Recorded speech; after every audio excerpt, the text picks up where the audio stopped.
Happy day children. In this video we'll be seeing part 6 of geometry. This is going to be the last part of the topic. So this topic is all about circle. So we all know circle, right? It doesn't have any straight lines. We see circle around us. The sun is circled in shape and the full moon is circle in shape. So many things, like you can see that's game they play, circle game. The wheel is in circle shape, and orange, a slice of an orange is circle in shape. So you have lot of objects around you which are circular, right? So before we start into the topic, let's see the parts of the circle. We are already familiar with it. So this is the radius. So radius of the circle, radius of a circle is nothing. It's a line which is drawn, the distance between the center of the circle to any point on the circle. So the radius starts from the center of the circle to any point on the circle. Then comes what? After radius you have the diameter. Diameter is what? A line segment passing through the center of the circle, and it has the end points on the circle. So as you can see, the end points lie on the circle, and you have this line passing through the center of the circle. Then we have, after diameter, what do we have? There's a relationship between the radius and the diameter that we will see. And then you have what? The chord. Now chord is also like diameter, but it's not exactly diameter. Why? Because it is not passing through the center. Like diameter, it has its end points on the circle, but it is not passing through the center. So a diameter can be a chord, but a chord cannot be a diameter.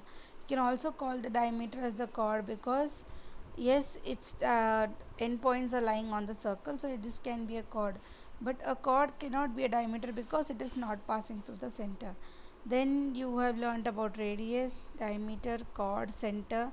Center means it's the center point of the circle. Then arc. Now what is arc? So an arc is nothing but any part of the circle is called as an arc. So as you can see, this black color part is an arc. This is an arc. This is an arc. So even this can be an arc. The other part can also be an arc. So semicircle, you would have heard. Semicircle means what? Half of the circle is called as semicircle.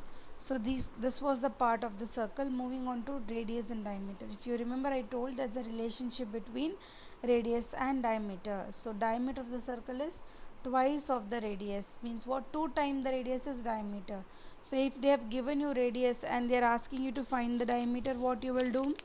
You will multiply the radius by 2, you will get the diameter. Now they have given you the diameter and you want to find the radius, then what you have to do? Yes, radius is half of diameter. Radius is half of the diameter. So to find the radius when diameter is given, you are going to divide the diameter by 2, you will get the radius. One more thing I forgot to tell you, it's the circumference. Now what is circumference? You have learned, right? Perimeter of square, perimeter of rectangle, perimeter of triangle. Similarly, we don't use the term perimeter. So like the perimeter of the circle, the total outer layer or outer part of the circle is called as circumference. So the perimeter of the circle is called as circumference. So regarding finding the circumference of the triangle, we'll be learning it in the class. So as I told you, circumference of the circle is the perimeter of the circle. So to find the circumference of the circle, the formula applies is 2 pi r. This is called as pi. Pi. It's called as pi. So the value of pi is 22 upon 7. That is equal to 3.14. So we'll be learning about this in detail in the class. Now we are going to see a video on constructing a circle using a compass. Now like in measuring the angles or drawing the angles, we used an instrument called as protractor, which was there in your geometry box. Similarly, in your geometry box you have a compass. Using the compass, we are going to learn how to draw a circle. How to draw a circle? To draw a circle, we use a compass.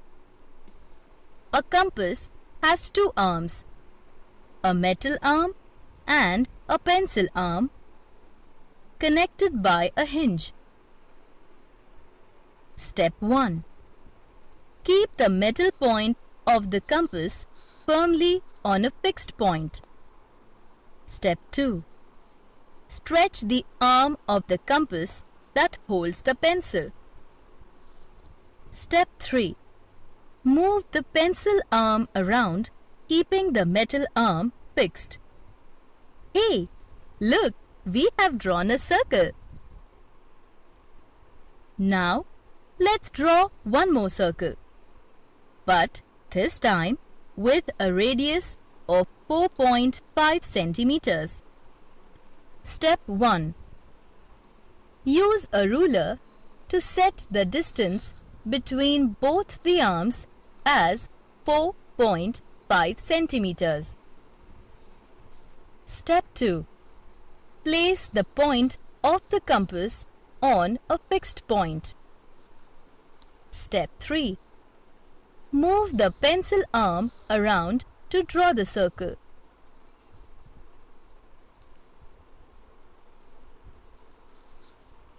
So with this we have done, children, we have done with the topic geometry. So in this topic we have learnt about the basic geometric points like point, line segment, rays, and angles and all. Then we learnt about different types of angles, and then we learned how to measure and construct an angle. Then we learnt about the different types of polygons. Right, in polygons we learnt about triangles, the properties of triangles, and quadrilateral we learnt. Then we learnt about different types of triangles, that is based on sides and based on angles. We learnt about types of lines, and then coming on to circle, we learnt about different parts of the circle, the relationship between radius and diameter of the circle, and finally construction of the circle. Thank